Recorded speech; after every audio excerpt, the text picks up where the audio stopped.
Sejam muito bem-vindos a mais uma aula aqui no canal Caminho das Rochas. Hoje eu quero falar com vocês sobre o retrabalho, a reposição, a tão temida reposição, seja de serviço, seja de peça, essa reposição que rouba, é o ladrão do lucro aí da marmoraria. Mas antes eu vou me apresentar para vocês. Eu sou Keila, sou especialista em cálculos de projetos para marmoraria, com mais de 25 anos de experiência real no ramo marmorista. E na aula de hoje nós vamos falar de 3 erros, 3 vilões que causam retrabalho na marmoraria. Quais seriam esses 3 erros? Olha, nesse tempo todo que eu atuo, que eu trabalho, 3 coisas, eu percebi que 3 coisas causam muita reposição na marmoraria. A primeira delas, marcação de acabamento.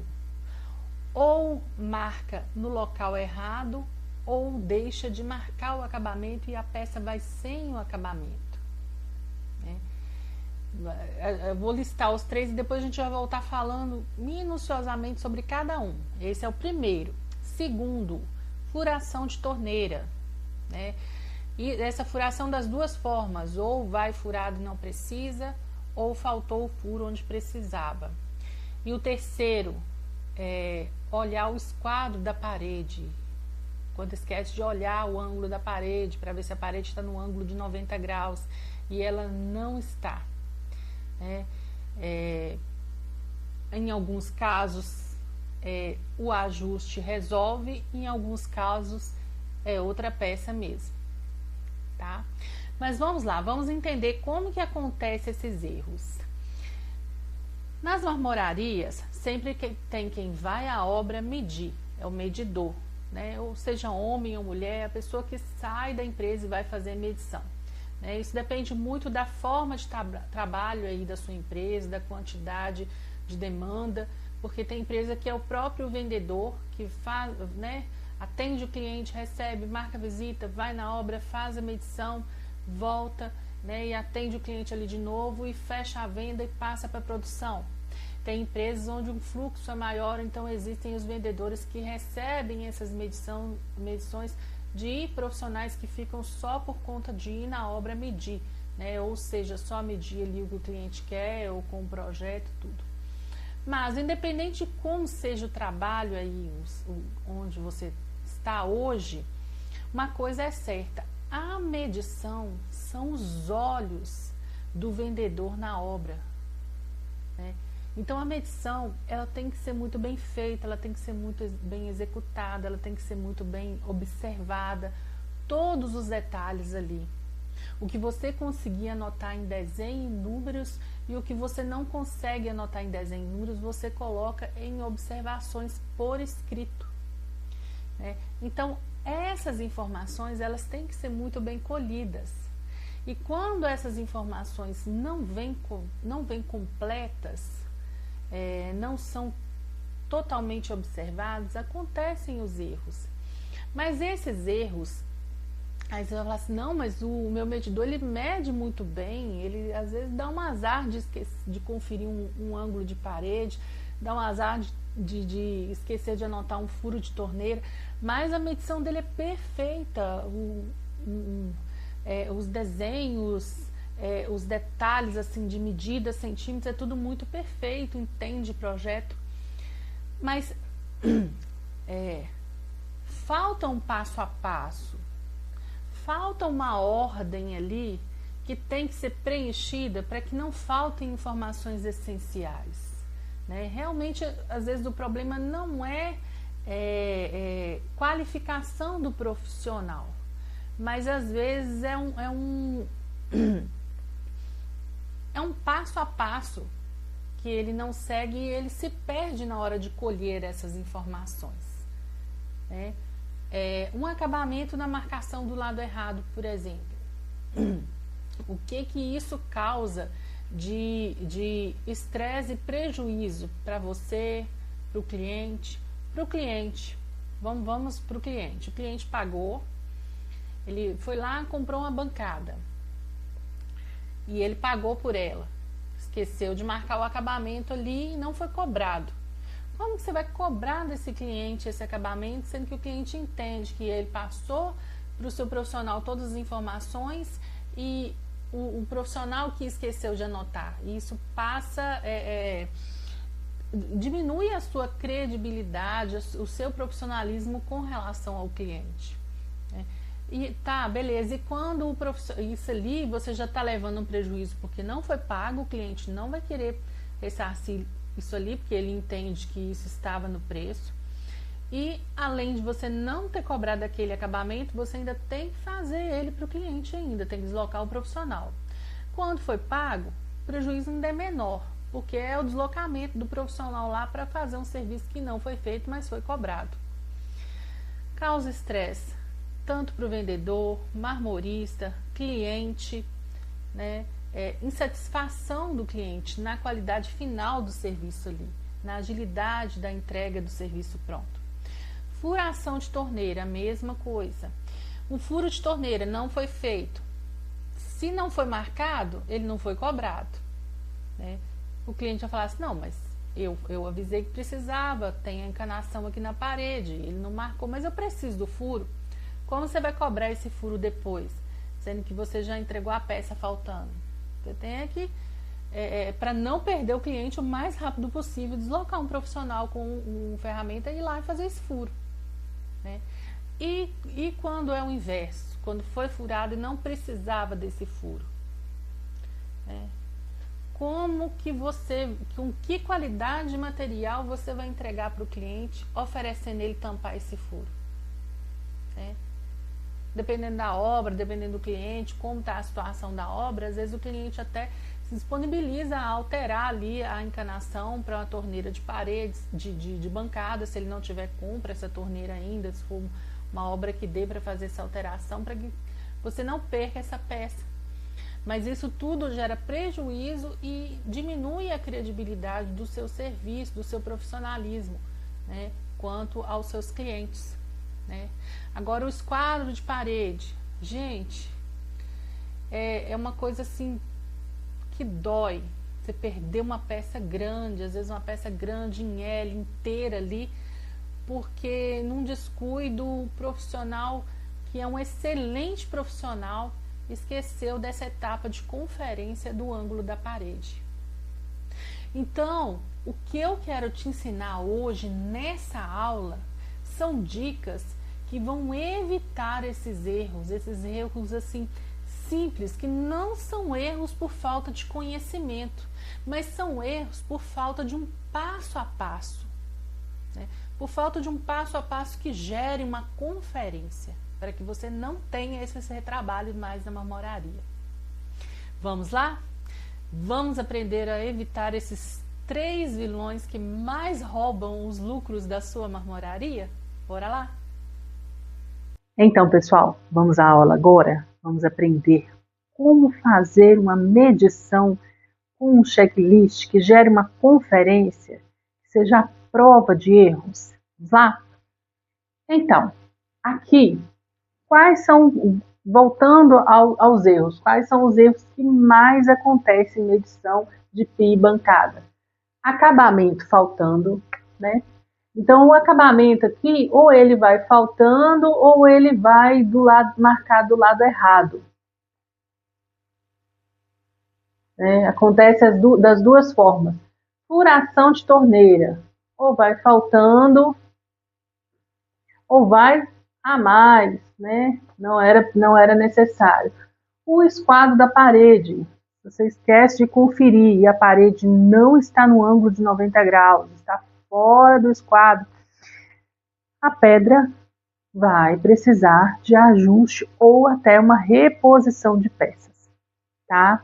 Vamos analisar essas medidas. Como que normalmente é feito nas armorarias em geral? Quando a gente olha isso aqui, é uma medida limpa, clara, perfeita. Olha que legal, ó. Todas as medidas, ó, 2,70 de pia. Se mais 2 aqui é porque vai chumbar.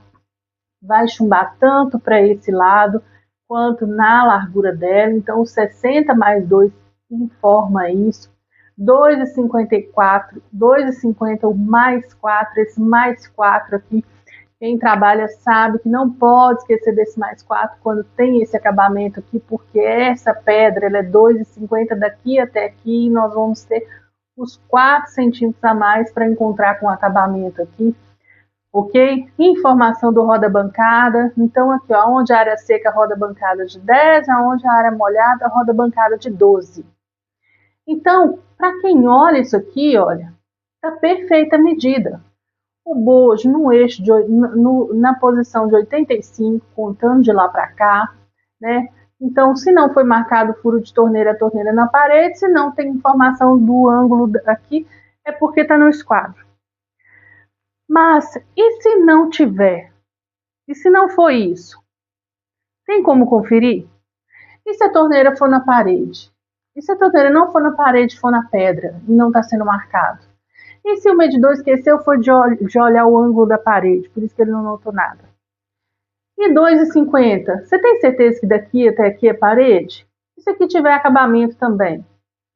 Né? Então, essa forma de medir, por mais eficiente, por mais perfeita que estejam as medidas aqui, não gera uma conferência, não gera uma certeza de que as informações aqui estão todas completas, né? Então eu vou ensinar para vocês como fazer isso agora. Primeiro passo.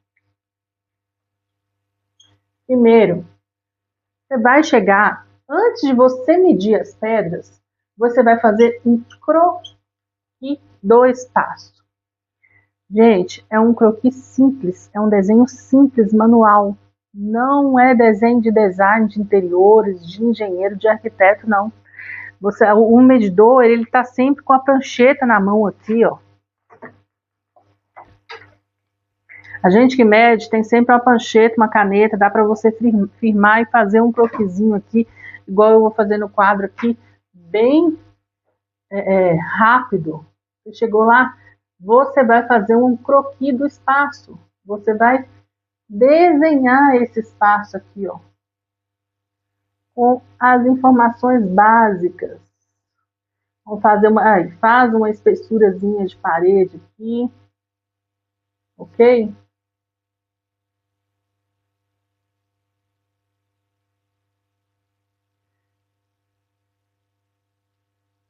Aqui tem uma janela, aqui tem uma porta. Então, você vai começar a preencher as informações do espaço lá. Tem uma janela aqui, ok? Aqui tem uma porta que abre para cá, é uma porta de saída. Aqui tem uma porta de passagem. Tá?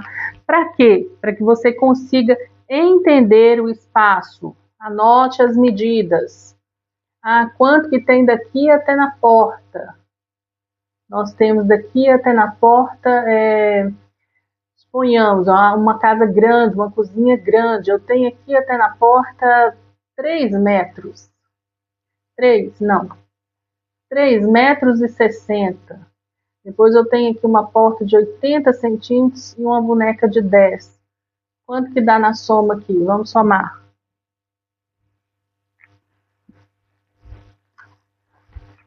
Calculadora, a gente tem que sempre andar com uma calculadorazinha. Então, eu tenho uma cozinha que ela dá 4 metros e meio. Mas aí, gente, você vai anotando essas medidas. Às vezes o cliente já te explicou como que ele quer e fala assim, mas não precisa você pegar toda essa informação, não. Eu já te falei como que eu quero.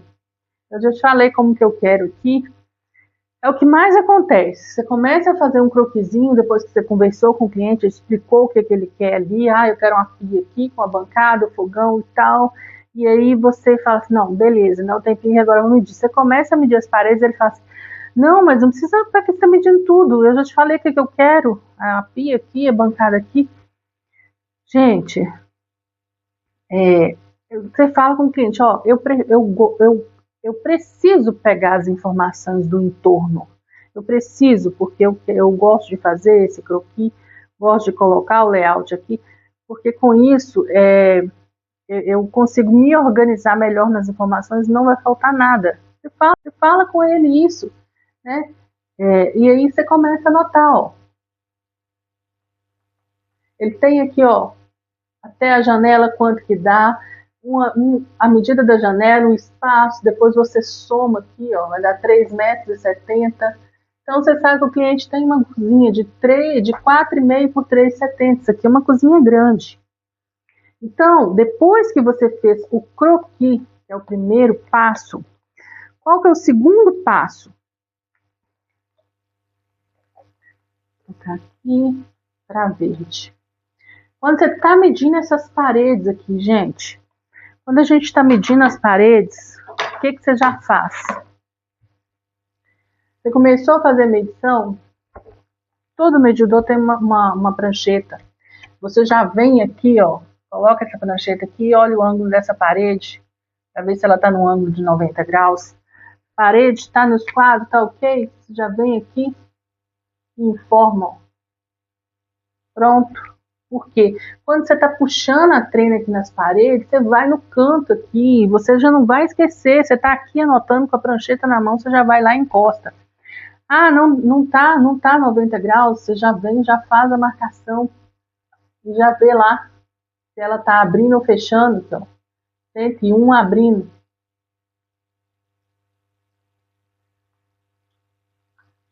Ó, já anota aqui quanto que é. Isso aqui, ó, já evita de você esquecer de anotar o esquadro. Então, depois que você fez o croquis, segundo passo, vamos fazer um layout. Aliás, segundo passo eu já coloquei aqui. Primeiro, deixa eu tirar aqui, passar para cá. O croquis.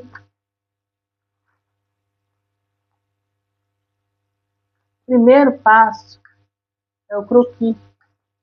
O segundo passo é você olhar o esquadro da parede, o ângulo dela, e anotar. Terceiro passo agora, nós vamos desenhar um layout.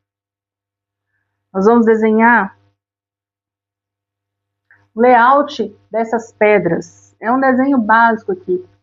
Você vai vir aqui, ó, e fazer assim. O que a cliente falou?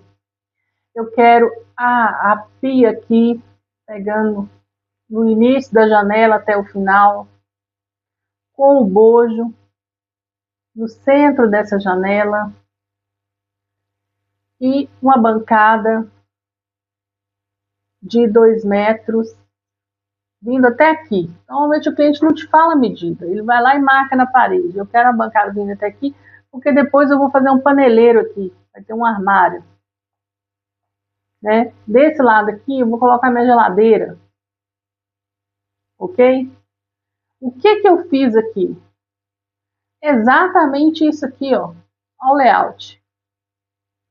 Dentro do croquis. Tá?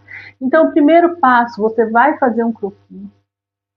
Colocar as medidas do espaço. No segundo passo, você vai... Isso aqui já é automático. Você já vai desenhando o croquis e já vai olhar o ângulo dos esquadros da parede aqui. Terceiro passo, você vai fazer um layout aqui. Com esse layout, o que a gente consegue conferir? Ó? A gente consegue conferir acabamento. Ó, aqui, ó. Tá vendo aqui? Faltando? Se essa bancada, quando ela entra dentro do croquisinho, quando o layout está dentro do espaço, você consegue identificar, ó. Aqui, ó. Já eliminou esse acabamento faltando. Isso aqui já não é uma coisa que vai sem acabamento. Aqui você já consegue enxergar o conjunto de pedra dentro do todo. Terceiro aqui, ó, a gente já eliminou o ângulo da parede, já fez a marcação. Agora, por último, mas não menos importante, você não é interessante essa medida solta aqui. Medida de eixo de bojo, a gente pega a referência de um ponto fixo. Aqui, o cliente quer no centro aqui. Qual que é o centro aqui? 85, beleza, é 85 até aqui, mais 1 metro. 1,85 mais 2 para chumbar, ok? Então é assim que tem que ficar. O eixo do bojo, ele tem que ser identificado um ponto fixo, né? Evita disso aqui ser colado no ponto errado. Evita também, se o cliente vira, quando você tem um layout total, gente, que acontece muito, o cliente mudar de ideia antes de você chegar na marmoraria. Você faz uma medição dessa aqui, traz as peças todas soltas. Antes de você chegar na marmoraria, já está ligando para o vendedor e fala assim, não, pede seu menino para voltar, ele saiu daqui agora. Pede o rapaz para voltar aqui porque eu mudei de ideia. O que é mudar de ideia? Ah, ele ia colocar o fogão aqui, ó. Né? Essa bancada grande era para o fogão. Não, ele resolveu que ele não vai colocar o fogão aqui mais. O cliente resolveu que ele quer essa pedra maior para ele colocar o fogão aqui e essa menor para a geladeira ficar aqui. Só que se você tem as medidas do todo, você não precisa voltar na obra. Essas alterações, se o cliente mudar de ideia no layout aqui, com essas informações básicas aqui do espaço, você consegue mudar com ele lá na loja, sem precisar de uma nova visita, para conseguir gerar esse orçamento, 2, 3 visitas, ok? Agora, o quarto aqui, para a gente fechar, é muito importante, que é o que a gente estava falando, esse eixo do bojo partir de um ponto fixo, né? E a informação da torneira ser escrita aqui. Essa torneira aqui dá para ser na parede? Gente, janela, né? Janela altura normal é 1,10 m. Então, se a gente faz aqui o desenhozinho da altura que vai ficar essa pia, né? Aqui está o peitorilzinho da janela. E a pia vai estar saindo aqui, ó.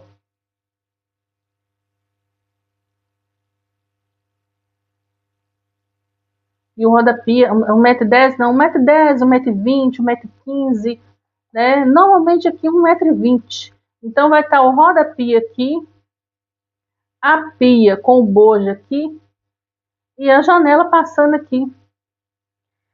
Quem entende projeto sabe que não cabe uma torneira na parede aqui. Então, por esse layout aqui e por esse bojo estar embaixo dessa pia, a gente já entende que provavelmente o furo da torneira vai estar aqui. Então, você vai ter uma dúvida para perguntar para o cliente. Aí, não precisa voltar na obra. Você fala assim, aqui, olha para mim aí, sua torneira é na pedra ou na parede? Porque tem uma janela passando e o rapaz não anotou para mim aqui, né, se a torneira é na pedra ou na parede. Então, você consegue, por essas informações aqui, ter dúvida e ligar. Por essa aqui você não consegue, porque você já está automaticamente acostumado a seguir as informações que são passadas sem ter dúvida, né? Então, e sempre escrevendo a medição, mesmo que escreva ou faça o furo, desenhe o furo, escreva torneira na pedra. Ou, mesmo que não tenha furos, ponhamos que aqui não tem janela, não tem essa dúvida. Você não colocou o furo, mas você escreve torneira na parede, né? Então, é isso aqui, ó.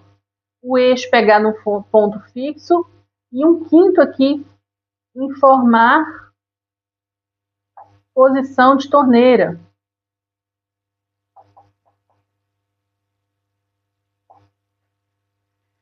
Gente, você vê que com um croquis, com um layout básico, te dá embasamento para conferência, para um checklist, para eliminar erros que com uma medida solta assim você nem consegue identificar que eles existem. Então, pessoal, eu tenho certeza que essas dicas irão evitar que você tenha retrabalho e prejuízo aí na sua marmoraria. Seguindo esse passo a passo, eu tenho certeza que você não vai cometer nenhum desses 3 erros mais.